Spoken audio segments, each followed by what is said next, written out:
Hello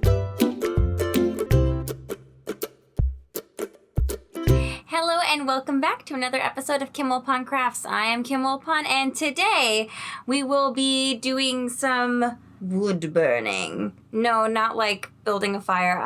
I'm not an outdoorsy person. I don't know how to do those kinds of things.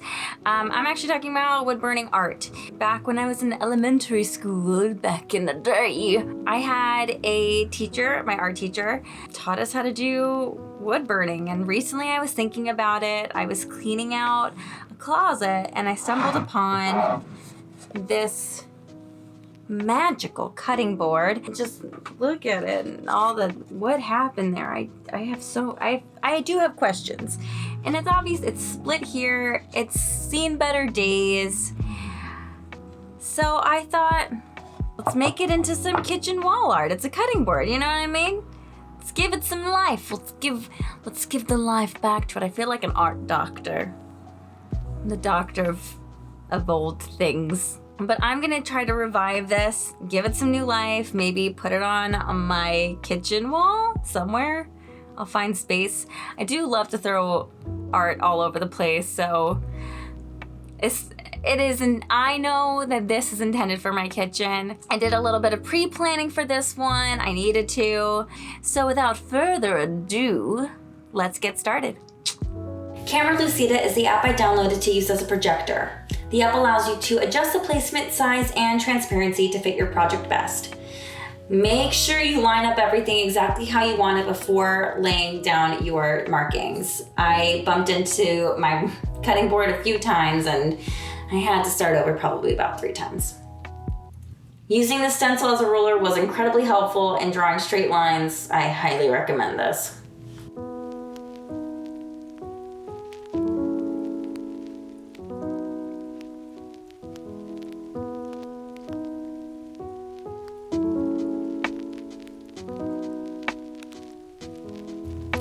It definitely took some getting used to. I'm used to directly looking at the project itself, but I had to keep my eye on my phone the whole way through of tracing this. It took way more time than intended, but isn't that usually the case? To create the stencil, I used the Canva app, which I use for my Instagram and thumbnails. For the record, I am not sponsored by Canva or Camera Lucida. These are just things I purchased to make my life easier. Tracing the font was crazy tricky as I have terrible handwriting. I highly recommend a strong eraser and some patience.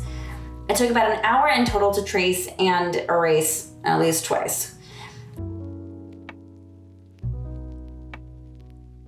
Okay, so we finished tracing our projection onto the cutting board. It proved to be a lot more difficult than I anticipated. But again, it's the first time I've ever done something like this. We forgive ourselves with kindness and grace and knowledge that it's gonna turn out okay. It's not gonna be our best wood burning experience, but it won't be the worst. So now we are going to open up our wood burning toolkit, read the instructions carefully. Also, please be safe. A lot of these kits do come with gloves. Protect yourself. If you are underage, please have a parent or guardian nearby watching. Just want to make sure everyone is safe and not burning themselves. I would really hate for that to happen. I'm waiting for my wood burning pen to warm up, and then we will get started. Oh, I really hope I don't screw this up. Well, here goes nothing. Now this is the fun part, getting to use our wood burning tool. I first went in on a low wood burning setting to do our initial tracing. I highly recommend tracing or mapping out your wood burning plan. You do not have to use the projector like I did, but I do recommend having a plan and mapping that out first in pencil. It definitely made this process faster and easier, and with fewer mistakes. Once you put down a wood burning pen, you cannot erase that. Once I finished the cup, I went in to do the words on the coffee cozy. I used the arrow stencil to create the border on the cozy, though in hindsight, I wish I had done either a dotted line or maybe a row of hearts. Let me know what you think in the comments. Tracing the pencil markings with the wood burning pen was a lot easier to trace than the initial tracing from projection. And then I finished with tracing our coffee cup lid, and there we have it. our coffee cup. Okay, so we have finished wood burning our cutting board. It's looking fantastic. I erased everything I could. I don't know if you could see everything.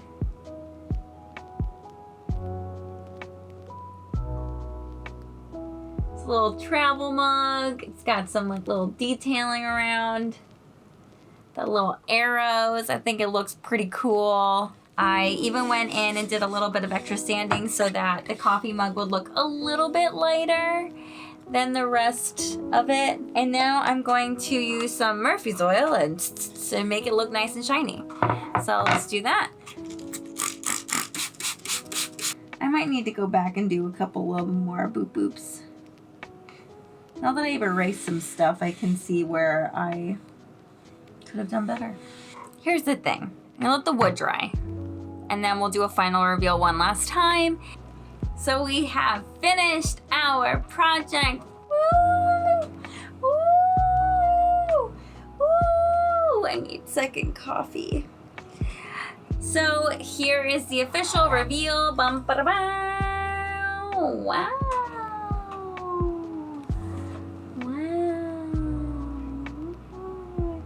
It's coffee, coffee. Do you like your coffee? Coffee time. Coffee. I really like how it turned out. It looks really great. I'm gonna hang it up. I'm gonna hang it up on my wall in my kitchen. I'm gonna say this. I did choose something on the simpler side, though the writing part was a lot trickier than I expected. But if you have a little bit of patience for yourself, or maybe you just have excellent penmanship, which I personally do not. I don't have great penmanship, so this took me more time. But if you have great penmanship, maybe this will be actually a little bit easier for you. And even though it's simple, I do think it's very effective. I really love it. And maybe I'll make a couple of gifts for people in the future. Maybe I'll do some thrifting in the future. I don't know. I have a lot of ideas. So that's it for today, friends. If you enjoyed this episode, please give it a thumbs up, ding that bell for those notifications, subscribe to my channel, and I will see you all next week. Bye!